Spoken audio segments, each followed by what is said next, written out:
একটি দেশের পুলিশ শিক্ষককে লাঠি চার্জ করে অথবা টিয়ার গ্যাস মেরে তাদেরকে ছত্রভঙ্গ করতে হবে, এর চেয়ে কলঙ্কজনক ঘটনা আর কিছু হতে পারে না। আমি নিজে শিক্ষক, সেই হিসাবে বলছি না, আমি শিক্ষার কথা একটু আগে যে উদাহরণগুলো দিয়েছি তার ভিত্তিতে বলছি।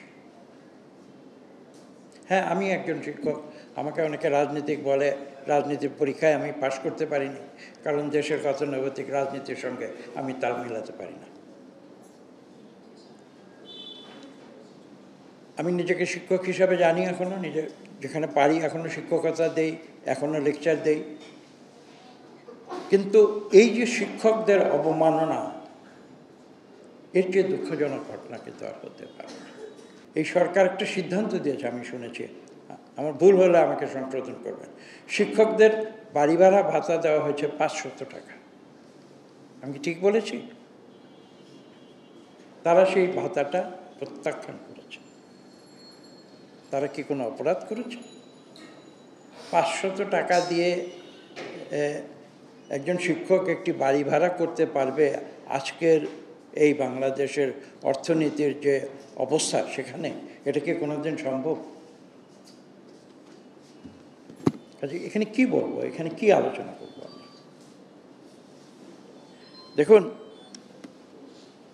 আজকে অনেক কথাই বলা যায়, এখানে বিভিন্ন বিষয়গুলো আলোচনা এসেছে, সংস্কারের কথা এসেছে।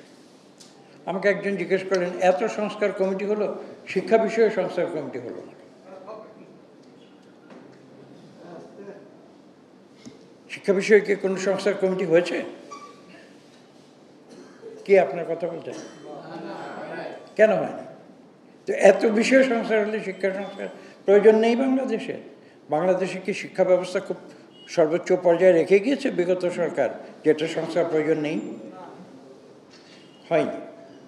তো কাজে এই দেশে শিক্ষাকে কতটুকু গুরুত্ব দেয় সেটা তো আমরা সবাই বুঝতে পারছি। যেটা যারা দেশ চালায় তারা যেটা বুঝতে পারছে না, যে শিক্ষাকে অগ্রাধিকার না দিলে আমরা যতই স্লোগান দেই না কেন রাস্তায়, দেশ কিন্তু উন্নতির শিখরে উঠতে পারে। আমরা কিন্তু আজকে এই দেশ পরিচালনার দায়িত্ব নেওয়ার জন্য অস্থির হয়ে গেছি।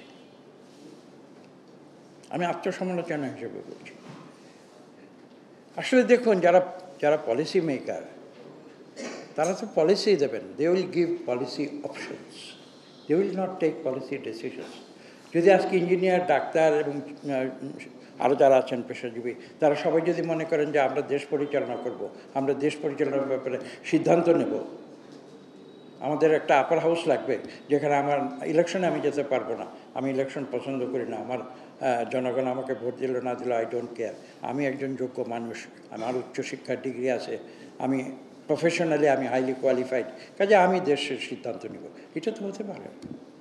আমরা যদি গণতন্ত্রে বিশ্বাস করি, জনপ্রতিনিধিত্বে যদি বিশ্বাস করি, তাহলে কিন্তু আমাকে জনপ্রতিনিধি হয়ে আসতে হবে দেশ পরিচালনার ব্যাপারে সিদ্ধান্ত নেবার জন্য।